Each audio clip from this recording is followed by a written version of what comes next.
bersama saya Putri Sitio yang tentunya akan menemani kalian semua di beberapa menit kemudian. Di podcast kali ini kita akan membahas tentang sebuah film yang sangat legendaris pada tahun 2017 yang berasal dari Thailand. Tentu sebelum mengupas film ini lebih dalam lagi, di sini aku gak sendirian aja. Aku ditemani dengan salah satu partner aku yaitu Deborah Sihotan. Halo teman-teman semua, halo Putri, gimana nih kabarnya? Baik dong, Deborah gimana? Aku pasti tetap baik kok. Aku senang banget nih di episode kali ini kita bakal bahas film yang buat aku sendiri menarik banget dan sangat-sangat recommended banget buat teman-teman untuk nonton ya. Dan kali ini aku dan Putri gak akan cuma berdua doang nih teman-teman di sini. Kami juga mengundang 3 partner kami, partner cantik kami, untuk berdiskusi bersama kami tentang film ini. Nah yang pertama nih kami mau kenalin dulu nih siapa aja nih yang bakal diskusi bareng sama kita. Siapa Put kira-kira yang pertama nih? Nah, bintang tamu spesial kita yang pertama itu ada Yohana Simanjunta. Halo sobat-sobat Channel TV, aku Yohana Simanjunta. Di sini akan menemani kalian semua untuk mengulik film Bad Genius. Jadi tonton sampai akhir ya. Wow, udah semangat banget ya di awal. Nah, selain Yohana nih teman-teman, kita juga punya bintang tamu yang katanya nih ya udah banyak banget nonton film-film entah dari genre mana. Dan kali ini seru banget nih pasti bersama siapa lagi kalau bukan Sefrina. Hai Sefrina. Halo semuanya, terima kasih buat para host yang diundang. Mari kita sama teman-teman kita berkumpul dan kita mengulas film ini bareng-bareng. Let's have fun together. Selain Sefrina nih guys, ada bintang tamu yang paling terakhir dan gak kalah keren juga yaitu Priska. Halo semuanya, aku Priska. Senang banget di hari ini kita di sini hadir sama-sama untuk menemani kalian semuanya mengulik satu film yang sangat bagus, yang sangat recommended. Jadi tetap tonton kami ya. Nah teman-teman semua, sebelum kita bahas lebih dalam, kita kasih gambaran singkat dulu nih buat para penonton yang mungkin belum nonton film Bad Genius ini sama sekali. Jadi Bad Genius ini bercerita tentang seorang siswa jenius bernama Lee yang menemukan cara untuk membantu teman-temannya mencontek dengan beberapa strategi licik dengan sistem yang out of the box banget nih. Tapi makin lama rencana mereka itu semakin besar dan berbahaya guys, sampai pada kecurangan yang melibatkan banyak siswa dalam tes perguruan tinggi internasional. Tapi tunggu dulu, bukan cuma soal mencontek aja, Bad Genius juga memperlihatkan ketimpangan sosial tentang bagaimana kecerdasan bisa diperdagangkan dan bagaimana sistem pendidikan bisa jadi permainan bagi mereka yang punya uang. Ditambah lagi dengan sinematografi yang stylish dan alurnya membuat kita jantungan benar parah. Film ini benar-benar beda dari film sekolah pada umumnya. Jadi teman-teman semua, kalian semua yang udah hadir di sini sebelumnya udah pada nonton belum Bad Genius ini? Udah dong. Pastinya. Nah, karena kalian udah pada nonton nih, aku mau bertanya sesuatu. Apa sih kesan pertama kalian setelah menonton film ini? Tentang karakter Lee sendiri. Dari mana dulu deh, gimana nih Yo? Oke, untuk kesan pertama nonton film ini, kalau tidak salah film ini rilis 2017 ya? Iya, benar. Ya, jadi waktu menonton pertama kali film Bad Genius ini, kesan pertamanya itu keren sih. Untuk tokohnya, latarnya, kemudian alur ceritanya, jadi campur-campur ya guys ya. Jadi itu memang recommended untuk ditonton. Wow. Jadi Yohana ini tertarik banget nih ya dari kesan pertamanya juga. Iya. Kalau dari Sefrina sendiri gimana nih kesannya? Kalau aku cukup menggambarkan kesan aku dalam nonton ini dalam satu kata, menegangkan. Wow. Ya sih, aku setujunya sama Sefrina. Aku nganggap film itu tuh menegangkan banget kan, karena di dalam film ini diceritakan mengenai banyak siswa-siswa yang mencontek ya. Itu pasti menegangkan banget sih. Sangat related. Iya. Jadi guys, menegangkan. Jadi para penonton tuh bisa ngerasain film tegang gitu ya. Benar. Nah ini kan filmnya nih secara keseluruhan nih intinya itu tentang menyontek gitu. Sebelum kita bahas lebih lanjut, kira-kira teman-teman di sini pernah nggak sih melakukan yang namanya menyontek atau malah jadi pelaku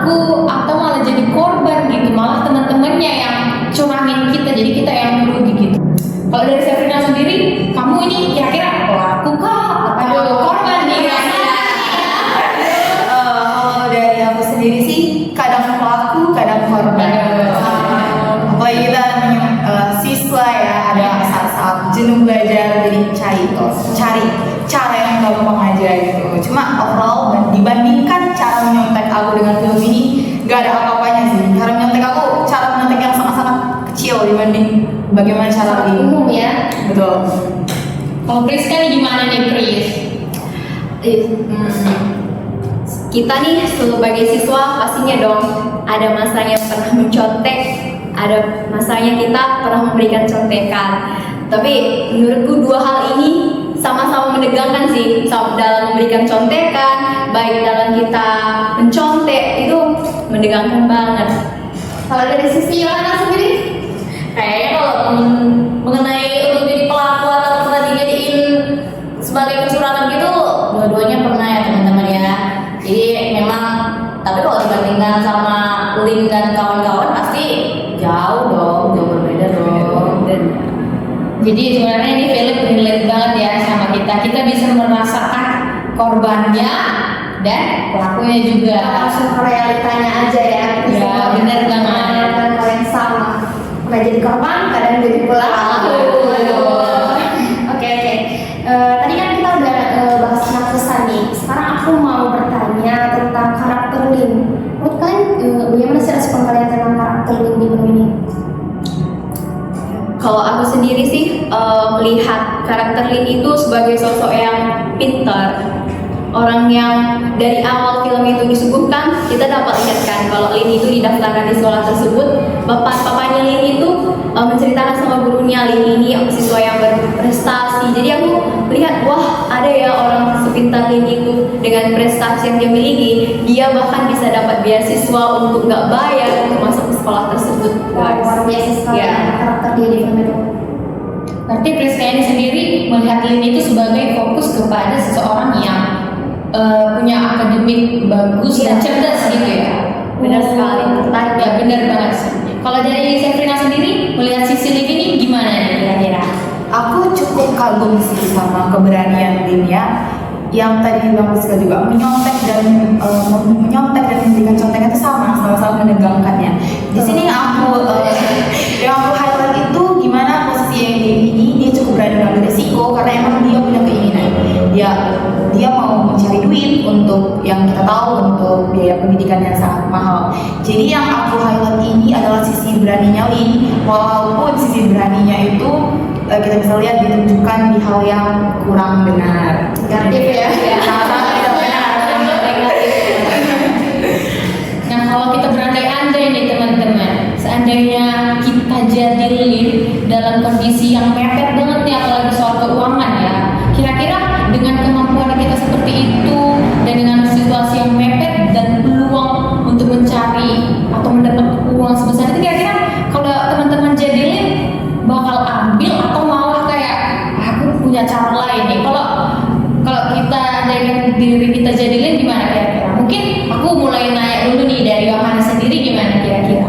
Oke, kalau sekarang membayangkan aku jadi Lin untuk mengambil resiko yang sebesar itu kayaknya tidak ya guys. Tapi kalau kita menyadari bahwa kita punya privilege, terutama dalam arti pintar akademis, tentunya kalau kita memang benar-benar bisa memanfaatkan itu menjadi privilege yang lebih besar juga bagi kita. Jadi artinya seterburuk apapun keadaan kita pasti harus bisa melihat sisi baiknya, dengan shortcut gitu loh, bagaimana supaya mendapatkan uang dengan cara instan dan ya seperti yang dilakukan. Oke, jadi menurut Yohana sendiri cara untuk menyelesaikan masalah Lin itu kurang tepat gitu ya, apalagi dengan privilege dia yang sudah cerdas gitu. Sebenarnya kalau memang dia bisa memanfaatkan itu pasti banyak dong channel-channel yang bisa dimanfaatkan kan, seperti beasiswa atau koneksi dengan guru, dengan teman-temannya membuka les atau seperti apa, pasti banyak tuh.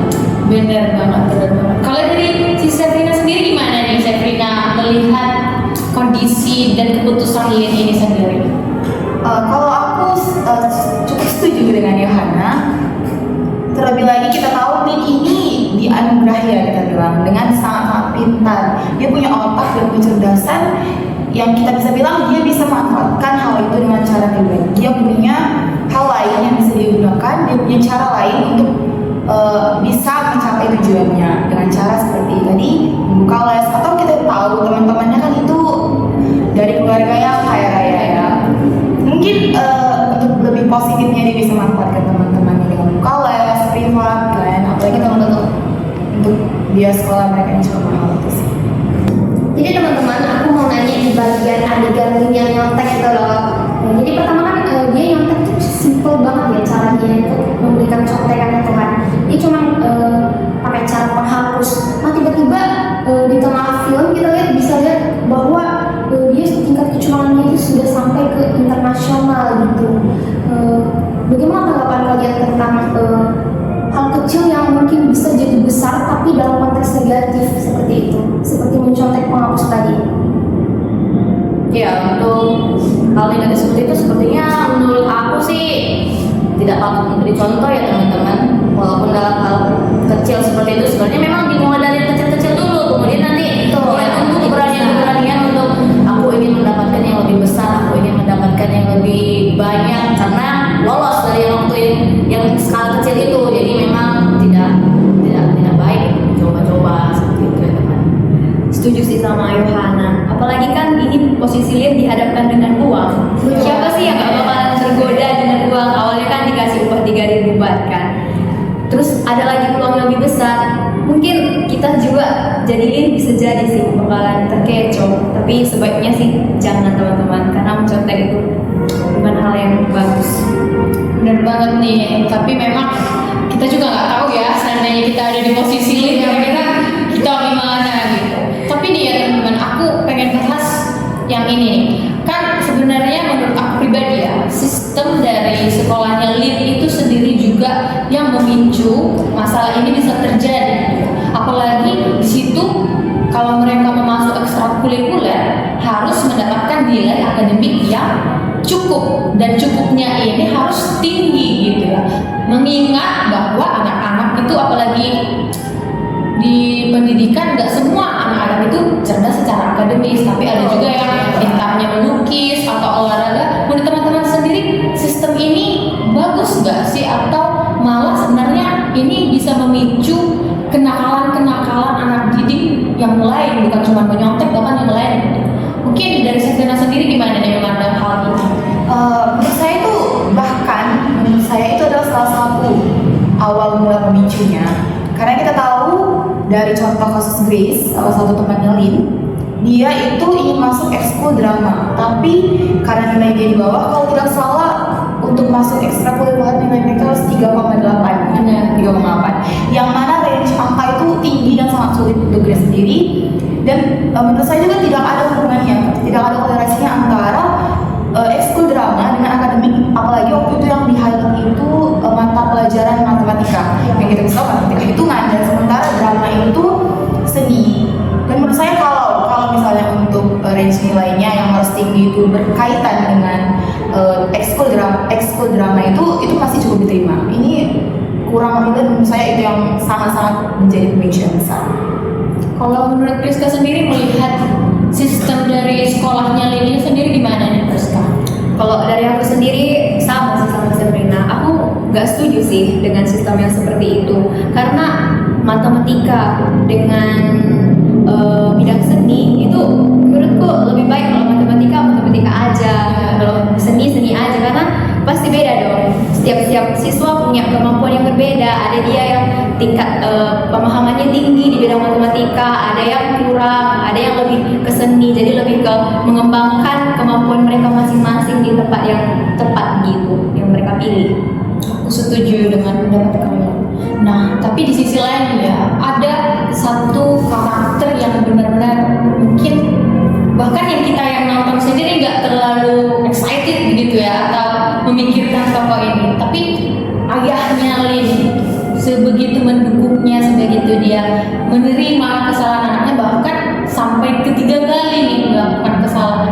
Menurut kalian kita sebagai seorang anak, kalian setuju nggak sih sama apa yang sudah dilakukan ayahnya Lin, atau malah kalian merasa sebenarnya ayahnya Lin ini kurang tegas, makanya Lin sampai melakukan kesalahan itu ketiga kali? Gimana nih? Menurut Yohana sendiri gimana nih? Menurut aku sih untuk sikap dari ayah Lin itu sudah cocok ya, mengingat kalau memang orang tua itu pasti mengusahakan yang terbaik untuk anaknya.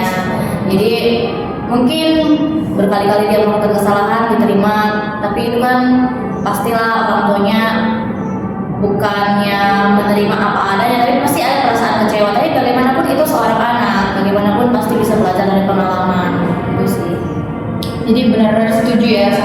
penerimaan dari ayahnya. Itu sih dimana dalam penerimaan itu pun si anaknya sadar bahwa ia melakukan kesalahan.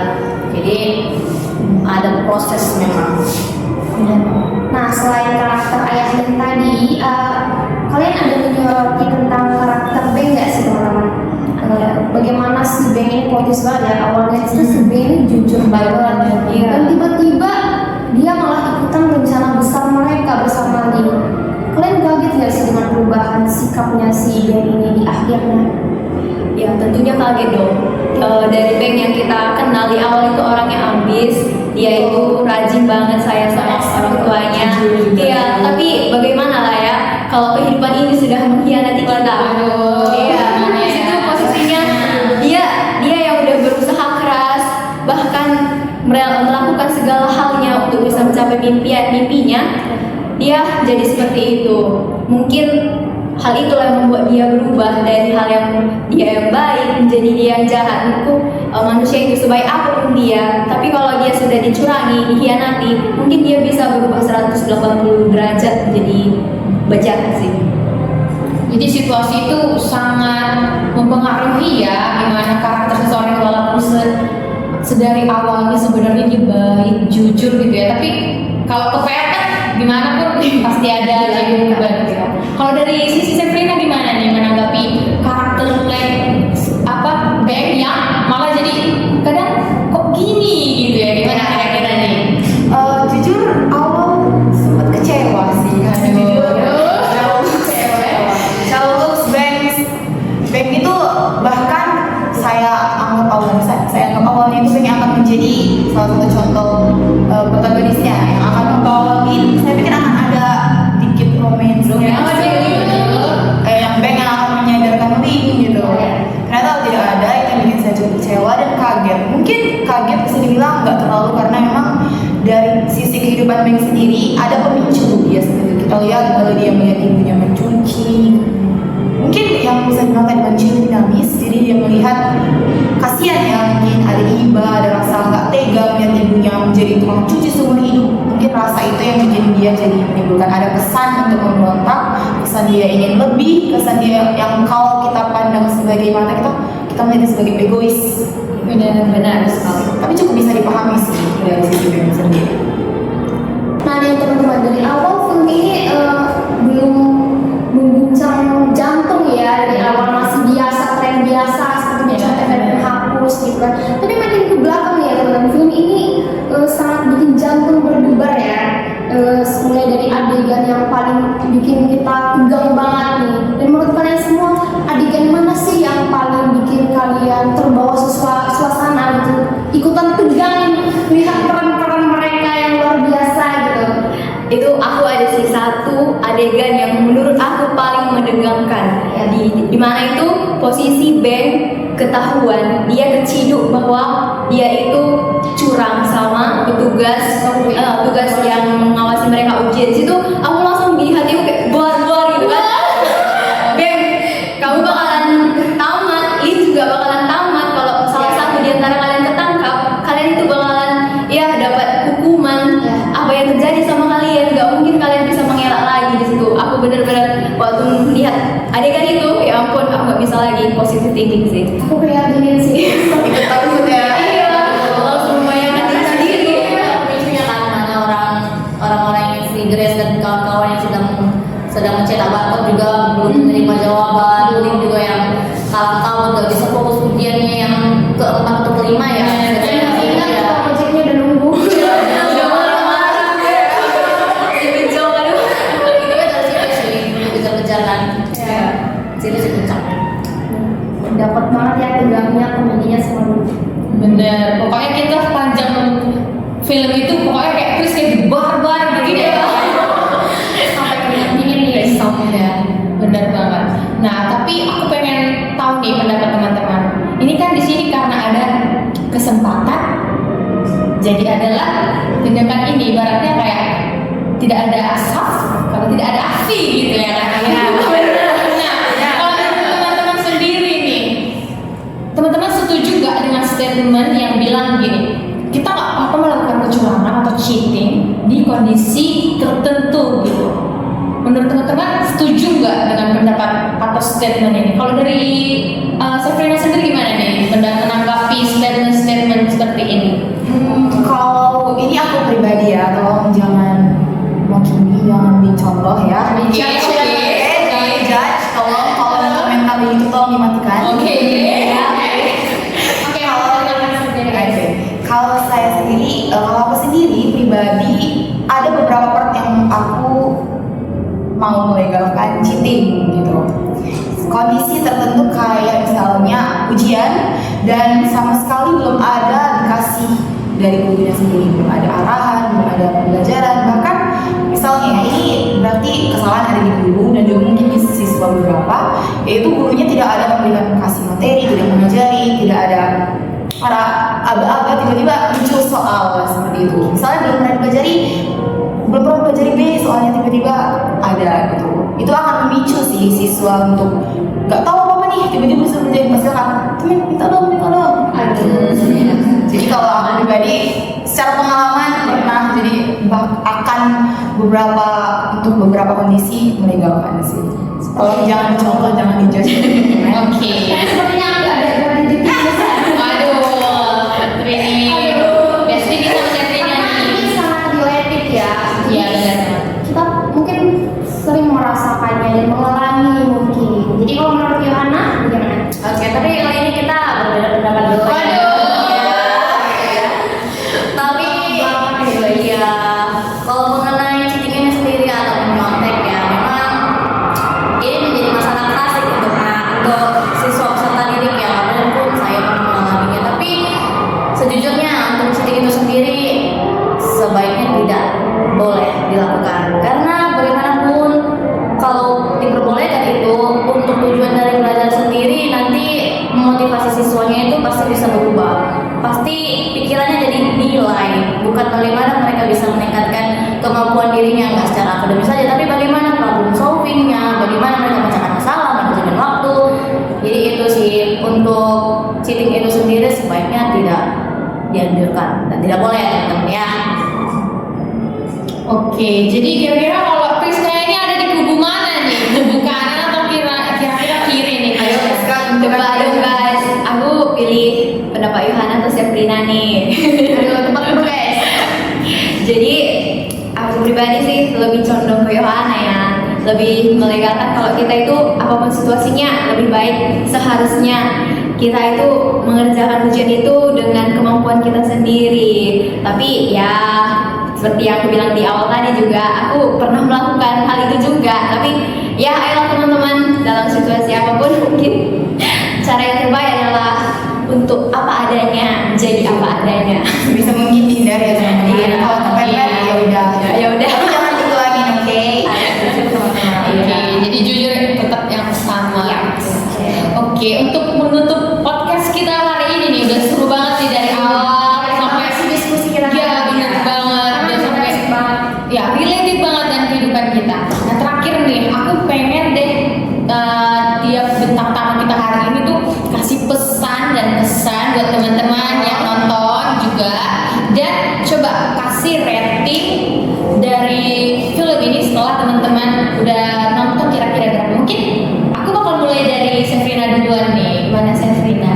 Kalau buat aku film ini recommended banget buat teman-teman yang suka trailer, cerita yang menegangkan, bikin deg-degan, kita mungkin kesel juga ya, Iya, bingung, benar. segala macam perasaan campur aduk. Aku rekomendasi buat teman semua karena kita bisa ikut deg-degan bareng karakternya, kita bisa juga tahu dan juga ada plot twist juga di cerita ini, dan kita juga bisa ambil pelajaran bahwa kalau kita mau berubah, kita pasti ada jalannya, dan peran orang tua itu penting banget Betul, ya. benar. Bisa kita lihat ayahnya memaafkan Lin, dan akhirnya Lin bisa menerima dan Lin mau berubah. Dan untuk overall aku kasih rate 8 untuk film ini.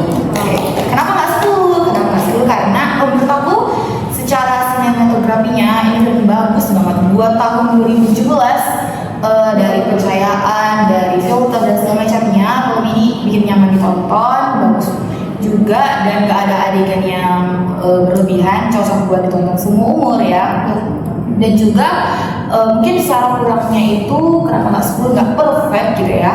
Ada beberapa part dia yang alurnya berasa cepat dan ada yang berasa lambat. Jadi berasa cepat itu mungkin pas part Lin awal-awal ngasih contoh dengan piano ya, itu kurang dijelaskan secara spesifik menurut saya. Jadi kita agak bingung nih teman-temannya. Dan secara untuk selebihnya ada beberapa alur yang lambat, sama-sama lambat dan bikin kita greget nih. Kok lambat kali ya, nggak klimaks gitu. Mungkin itu dari saya sendiri sih. Oke, kalau sekarang nih kita pengen lihat nih dari sisi Yohana sendiri gimana nih pesan-pesannya buat teman-teman yang nonton. Oke, untuk pesan-pesan untuk teman-teman yang mungkin tertarik dan memang harus tertarik ya nonton Bad Genius ini, ya pastinya recommended ya. Seperti yang saya bilang tadi bahwa film ini kalau menurut aku pribadi sih out of the box sih ya teman-teman. Karena untuk alurnya, untuk tokoh-tokohnya, kemudian bagaimana si Lin Bang itu bisa menyusun strategi-strategi yang sebenarnya tak terpikirkan tapi bisa sepresisi itu. Jadi luar biasa sih. Untuk ratingnya tadi ya? Iya benar. Baik, untuk ratingnya aku kasih 8,5 deh. Kenapa nggak 10? Karena sejujurnya aku mengharapkan adanya tokoh protagonis yang setidaknya bisa membimbing, bisa nemenin Lee ataupun Bang sehingga mereka tidak berada di lingkungan yang benar-benar membuat mereka itu jadi negatif gitu. Jadi penting ya teman-teman, lingkungan pertemanan itu sangat penting untuk diperhatikan. Benar. Biar kita nggak terbawa arus. Benar banget. Dan jelas guys, kita mau denger nih pendapat teman kita Priska. Gimana nih dari kamu Priska? Kalau menurut aku sih kesannya film ini sangat menarik guys. Jadi buruan deh kalian ikut tonton juga karena dalam film ini genre filmnya itu bagus. Baru kita nggak bisa menebak filmnya itu dari awal sampai akhir tuh jadinya gimana. Terus sinematografinya juga keren, dari latar tempatnya dari Thailand kan, mereka berangkat ke Sydney, wah keren banget pasti. Kalau untuk pesan yang bisa aku ambil dari sini, dari kisah ini kita belajar bahwa kecurangan apapun itu kalau kita tutupi dengan sebaik apapun itu bakalan terungkap juga. Terus menurutku nilai itu bukan segalanya sih. Betul. Ya. Terus uang itu bisa mempengaruhi kita juga untuk melakukan kecurangan. Overall untuk rating sih aku kasih 9 karena benar-benar suka. Jadi secara keseluruhan dari rating yang dikasih sama teman-teman kita di sini guys dan bagaimana kesan-kesan mereka, film ini recommended ya. Benar banget. Dimana alur ceritanya itu banyak plot twistnya dan mengandung trailer juga dan mengandung isu-isu pendidikan yang sangat related lah untuk kita semua dan penonton mungkin yang masih sekolah ya, tentang percontekan yang umum biasanya seperti itu. Dan mulai dari sinematografinya juga bagus dan alurnya mungkin tadi ada beberapa kekurangan mungkin ada yang cepatnya di klimaksnya lama dan seperti itu alurnya plotnya. Jadi kurangnya di alurnya, tapi secara aktor dia tetap sudah totalitas ya. Iya. Bagaimana kita semua penonton ini terbawa suasana dengan peran dari setiap aktor tersebut. Jadi kami semua menyarankan untuk teman-teman untuk menonton film Bad Genius ini. Benar banget. Dan kami juga berterima kasih buat teman-teman yang udah nonton podcast kami kali ini. Kami harap teman-teman segera nonton filmnya juga supaya teman-teman bisa ngerasain apa yang kami rasain. Dan jangan lupa untuk stay tune terus buat kelanjutan konten-konten kami selanjutnya. Dan sampai jumpa.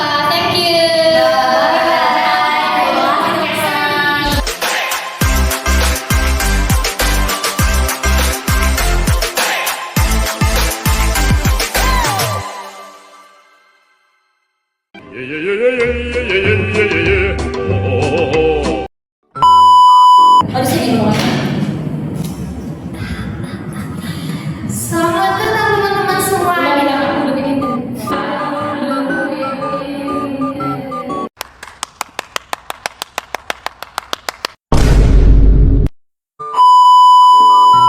Ketegangan dan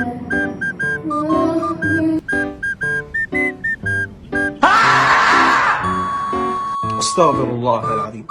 Astaghfirullah. Astaghfirullah. Astaghfirullah. Astaghfirullah. Astaghfirullah.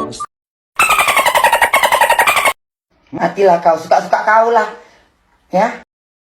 Udah gak kuat, gue tuh capek banget, kayak gue bener-bener capek, kayak parah, kayak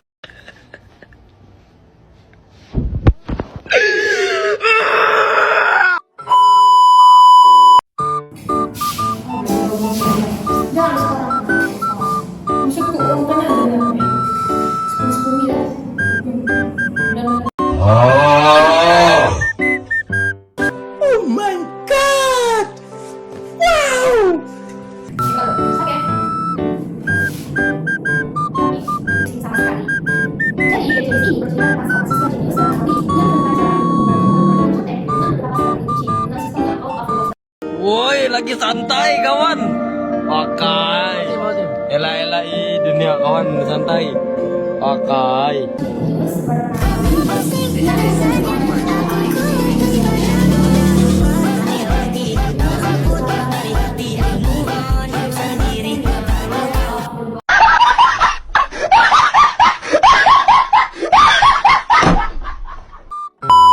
Membawa suasana gitu, ikutan tegang melihat peran-peran mereka yang luar biasa gitu. Itu aku ada sih satu adegan